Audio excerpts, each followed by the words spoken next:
रात के 8 बज रहे थे। बाहर हल्की हल्की बारिश हो रही थी, जिसने अप्रैल की उमस को कुछ कम कर दिया था। 32 वर्षीय सिद्धार्थ ने एक गहरी सांस ली, अपने लैपटॉप की स्क्रीन बंद की और कुर्सी पर पीछे की तरफ टिक गया। उसकी 8 घंटे की वर्क फ्रॉम होम शिफ्ट अभी अभी खत्म हुई थी। कल 1 मई थी, मजदूर दिवस की छुट्टी और उसके बाद वीकेंड। तभी उसकी पत्नी अनन्या, जो 8 महीने की गर्भवती थी, चेहरे पर एक बड़ी सी मुस्कान लिए कमरे में आई। उसके हाथ में उसका फोन था। सिद्धार्थ, मेरे एचआर का मेल आ गया। मेरी 26 हफ्तों की मैटरनिटी लीव अप्रूव हो गई है और सबसे अच्छी बात, यह पूरी तरह से पेड है। हमारी कंपनी सच में कितनी अच्छी है ना, एम्प्लॉयज का कितना ख्याल रखती है। अनन्या ने खुशी से सिद्धार्थ के गले लगते हुए कहा। सिद्धार्थ ने मुस्कुराते हुए कहा, बिल्कुल, आखिर कॉर्पोरेट सेक्टर अब बहुत बदल गया है। देखो ना, दिन में सिर्फ 8 घंटे का काम, वीकेंड्स की छुट्टी, तुम्हारे लिए मैटरनिटी लीव और मेरे पीएफ अकाउंट में भी इस महीने का कंपनी कंट्रीब्यूशन आ गया है। हमारा भविष्य सुरक्षित है। क्या तुम्हें सच में लगता है कि यह सब इन कंपनियों की मेहरबानी है? कमरे के दरवाजे पर सिद्धार्थ के 88 वर्षीय दादाजी रमाकांत जी खड़े थे। उनकी आवाज में एक अजीब सी गंभीरता थी। उम्र की वजह से उनका शरीर झुक गया था, लेकिन उनकी आंखों की चमक और आवाज की खनक आज भी किसी युवा जैसी थी। सिद्धार्थ हंसा, और नहीं तो क्या दादाजी, आज की दुनिया में टैलेंट को रोके रखने के लिए कंपनियों को ये सब सुविधाएं देनी ही पड़ती हैं। दादाजी धीरे धीरे चलते हुए कमरे में आए और सोफे पर बैठ गए। उन्होंने अपनी कांपती हुई उंगलियों से अपनी पुरानी छड़ी को पकड़ा और एक लंबी ठंडी सांस ली। बेटा, दादाजी ने कहा, तुम जिस सुकून को किसी एचआर पॉलिसी या कॉर्पोरेट की मेहरबानी मान रहे हो, वह दरअसल किसी के खून पसीने और दशकों के संघर्ष की देन है। तुमने जो लैपटॉप बंद करके 8 घंटे की शिफ्ट खत्म होने का जश्न मनाया है ना, एक वक्त था जब यह एक सपना भी नहीं हुआ करता था। अनन्या भी दादाजी के पास बैठ गई। क्या मतलब दादाजी? दादाजी की आंखें शून्य में देखने लगीं, जैसे वे 80 साल पीछे चले गए हों। बात 1930 और 40 के दशक की है। मैं तब तुम्हारी ही उम्र का था, सिद्धार्थ। हम बंबई की एक सूती कपड़ा मिल में काम करते थे। तब न कोई शिफ्ट होती थी और न ही कोई वीकेंड। सुबह 5 बजे मिल का भोंपू बजता था और हम मजदूर भेड़ बकरियों की तरह कारखानों में धकेल दिए जाते थे। दादाजी की आवाज में दर्द उभर आया। जानते हो, हम कितनी देर काम करते थे? 12 से 14 घंटे लगातार। भट्ठी जैसी गर्मी, हवा में उड़ती रुई जो हमारी सांसों के जरिए फेफड़ों में जम जाती थी। पैरों में चप्पलें नहीं होती थीं और मशीन के शोर में खुद की आवाज भी नहीं सुनाई देती थी। जब रात को 8 बजे हम बाहर निकलते थे तो आसमान में चांद निकल चुका होता था। सूरज कैसा दिखता है, यह हमें सिर्फ रविवार को नसीब होता था। अनन्या सिहर उठी। 14 घंटे बिना किसी छुट्टी के? छुट्टी? दादाजी कड़वाहट से हंसे। अगर मशीन पर काम करते हुए उंगली कट जाए तो छुट्टी नहीं मिलती थी, बल्कि नौकरी से निकाल दिया जाता था। मेरे एक दोस्त मंगल का हाथ मशीन के पट्टे में आ गया था। खून से लथपथ मंगल को बाहर सड़क पर फेंक दिया गया। कोई ईएसआई या मेडिकल लीव नहीं थी। मंगल के पास इलाज के पैसे नहीं थे। 2 महीने बाद इन्फेक्शन से उसकी मौत हो गई। और पीएफ? वो क्या होता है? हमें पता ही नहीं था। बुढ़ापे का मतलब था भूख से मौत। दादाजी ने अनन्या के पेट की तरफ देखा और उनकी आंखों में आंसू आ गए। बिटिया, तुम अपनी मैटरनिटी लीव से खुश हो ना? उस समय हमारी मिल में एक औरत काम करती थी, कशीबाई। वह 7 महीने की गर्भवती थी। दिन भर भारी बोरे उठाती थी, क्योंकि अगर काम नहीं करेगी तो खाएगी क्या। एक दिन मशीन के पास ही वो बेहोश होकर गिर पड़ी। उसे न कोई डॉक्टर मिला, न कोई छुट्टी। उसका बच्चा पेट में ही मर गया और अगले दिन उसे काम पर वापस आना पड़ा। और मजाक की बात यह थी कि वो आदमियों के बराबर 14 घंटे काम करती थी, लेकिन उसे पगार आदमियों से आधी मिलती थी। कोई समान वेतन का नियम नहीं था। कमरे में सन्नाटा छा गया। सिद्धार्थ और अनन्या के चेहरों का रंग उड़ चुका था। जिस दुनिया की वे कल्पना भी नहीं कर सकते थे, उनके अपने दादाजी उस नरक से गुजर चुके थे। तो फिर दादाजी, ये सब बदला कैसे? ये 8 घंटे की शिफ्ट, ये पीएफ, ये सब कहां से आया? सिद्धार्थ ने रुंधे हुए गले से पूछा। दादाजी के चेहरे पर एक अजीब सा तेज आ गया। उनके होंठों पर एक गर्व भरी मुस्कान तैर गई। फिर एक महामानव आया बेटा, एक ऐसा इंसान जिसने खुद छुआछूत का दर्द झेला था, जिसने समाज के सबसे निचले पायदान का रुदन सुना था। डॉक्टर भीमराव अंबेडकर, बाबा साहेब। दादाजी ने अपनी छड़ी जमीन पर ठकठकाई। लोग उन्हें सिर्फ इसलिए याद करते हैं कि उन्होंने देश का संविधान लिखा, लेकिन हम मजदूरों के लिए वे संविधान लिखने से बहुत पहले ही भगवान बन चुके थे। बात 1942 की है। द्वितीय विश्व युद्ध चल रहा था। अंग्रेजों को भारत के मजदूरों से दुगना काम चाहिए था, लेकिन तभी 1942 में डॉक्टर अंबेडकर को वायसराय की कार्यकारी परिषद में श्रम मंत्री बनाया गया। दादाजी की आंखों में चमक आ गई। मुझे आज भी वह दिन याद है। 27 नवंबर 1942 नई दिल्ली में 7वां भारतीय श्रम सम्मेलन चल रहा था। हमारी मिल की यूनियन के नेता ने दौड़ते हुए आकर हमें एक खबर दी। उसने चिल्लाकर कहा, भाइयों, हमारे अंबेडकर साहब ने कानून बदल दिया है। अब से हमें 14 घंटे नहीं, सिर्फ 8 घंटे काम करना होगा। दादाजी के गालों पर आंसू लुढ़क पड़े।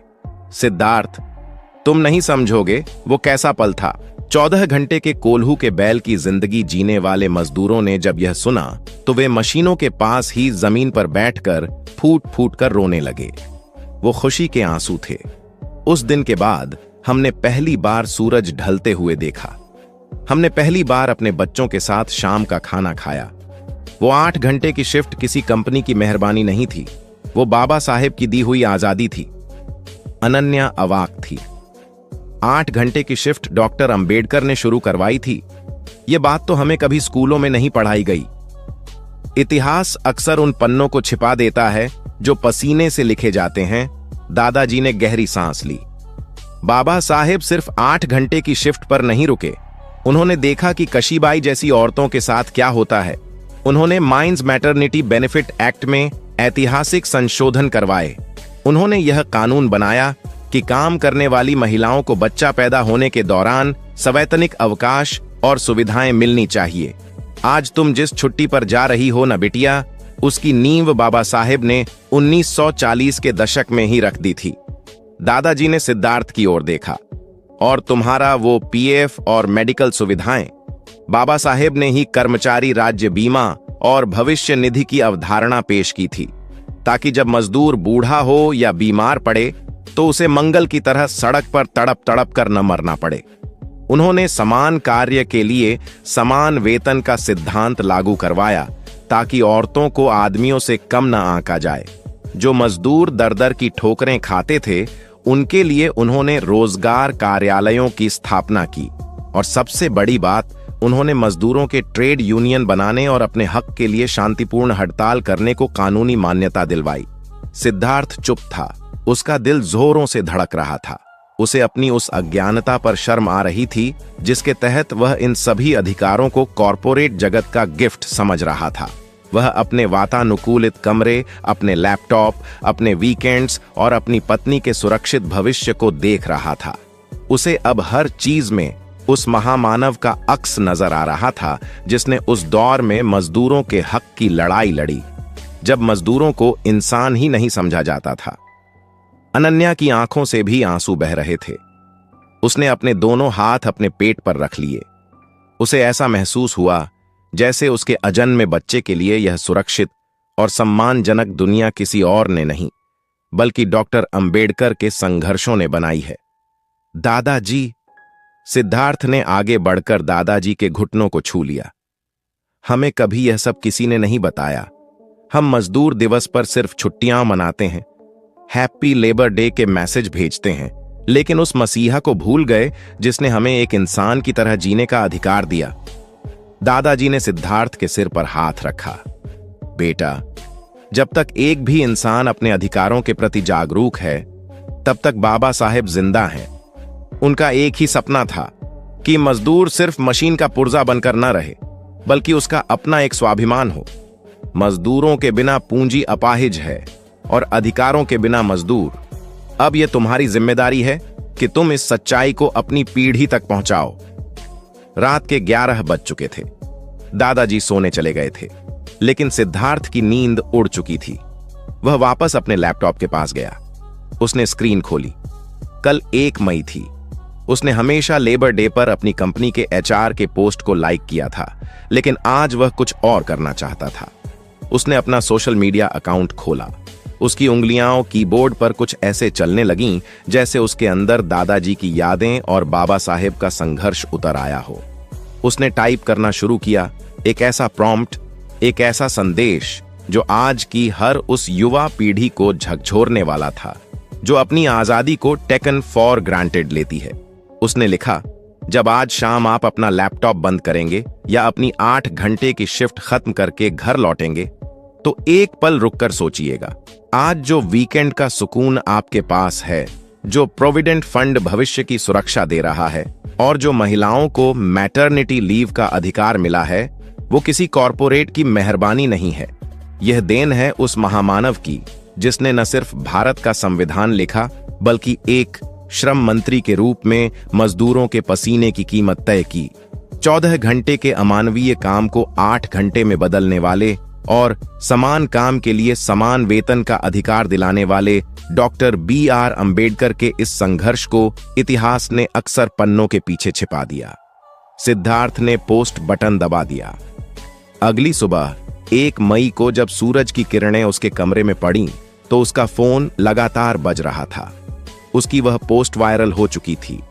हजारों लोग, उसके ऑफिस के सहकर्मी, दूर दराज के दोस्त और अनजान लोग उस पर कमेंट कर रहे थे। किसी ने लिखा, मुझे यह कभी नहीं पता था, धन्यवाद। तो किसी ने लिखा, आज से मैं अपने काम के घंटों को बाबा साहेब के आशीर्वाद के रूप में देखूंगा। सिद्धार्थ ने फोन रखा और बालकनी में जाकर खड़े दादाजी को देखा, जो मुस्कुराते हुए उगते सूरज को देख रहे थे। आज का सूरज सिर्फ एक दिन की शुरुआत नहीं था, यह उस जागरूकता का सवेरा था जो दशकों पहले डॉक्टर अंबेडकर के एक हस्ताक्षर से शुरू हुआ था और आज एक नई पीढ़ी के दिलों में धड़क रहा था। मजदूर दिवस आज अपने असली मायने पा चुका था। आज मजदूर दिवस पर आइए सिर्फ छुट्टियां न मनाएं, उन हाथों को नमन करें जो देश का निर्माण करते हैं और उस सोच को सलाम करें जिसने इन हाथों को जंजीरों से मुक्त कर कलम और स्वाभिमान थमाया। मजदूरों के बिना पूंजी अपाहिज है और अधिकारों के बिना मजदूर। आप सभी को मजदूर दिवस की हार्दिक शुभकामनाएं। आज की वीडियो में बस इतना ही। यदि आपको हमारे द्वारा बनाया गया यह वीडियो पसंद आया हो और आप चाहते हैं कि हम बाबा साहब के इस मिशन को आगे बढ़ाएं, बाबा साहब पर बनाया गया हमारा ये वीडियो कैसा लगा, आप हमें कमेंट करके जरूर बताएं। दोस्तों, आज की वीडियो में बस इतना ही। इस चैनल पर मैं सिर्फ बाबा साहब के जीवन से जुड़ी छोटी बड़ी सभी जानकारी लेकर आता रहता हूं। यदि आप बाबा साहब को पसंद करते हो और इनके बारे में और अधिक जानना चाहते हो, को पूरा देखने के लिए धन्यवाद। उम्मीद करता हूं आपके विचार भी बाबा साहब की तरह अच्छे होंगे।